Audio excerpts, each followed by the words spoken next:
സൂപ്പറായിനോ? അപ്പം നമുക്ക് നല്ല നാടൻ സ്റ്റൈലിലൊരു ചിക്കൻ കറി ചെയ്ത് നോക്കിയാൽ നല്ല ചൂടായി വന്ന എണ്ണയിലേക്ക് ചെറിയുള്ളിയും വെളുത്തുള്ളിയും തക്കാളിയും കൂടെ നല്ല പൊടിയായിട്ട് അരിഞ്ഞ് ചേർക്കുക. അത് ചേർത്ത് ഇളക്കിയതിന് ശേഷം അതിലേക്ക് ആവശ്യമായിട്ടുള്ള മുളക് പൊടി, മഞ്ഞൾപ്പൊടി, ചിക്കൻ മസാല കൂടെ കറിവേപ്പിലയും കൂടെ ഇട്ടിട്ട് നന്നായിട്ട് ഇളക്കി യോജിപ്പിക്കുക. എന്നിട്ട് അതിലേക്ക് 1/2 ഗ്ലാസ് വെള്ളവും കൂടെ ചിക്കനും ചേർത്തിട്ട് നല്ല ഇളക്കി യോജിപ്പിച്ചതിന് ശേഷം അതിൻ്റെ മുകളിൽ കുറച്ച് മല്ലിയില കൂടെ ചേർത്ത് കൊടുക്കുക.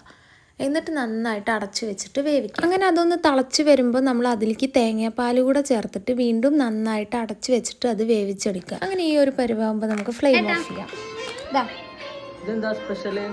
ചിക്കൻ കഴിച്ചു നോക്കൂ. ചിക്കൻ പെരട്ടാണ്, ചൂടുണ്ട് കേട്ടോ.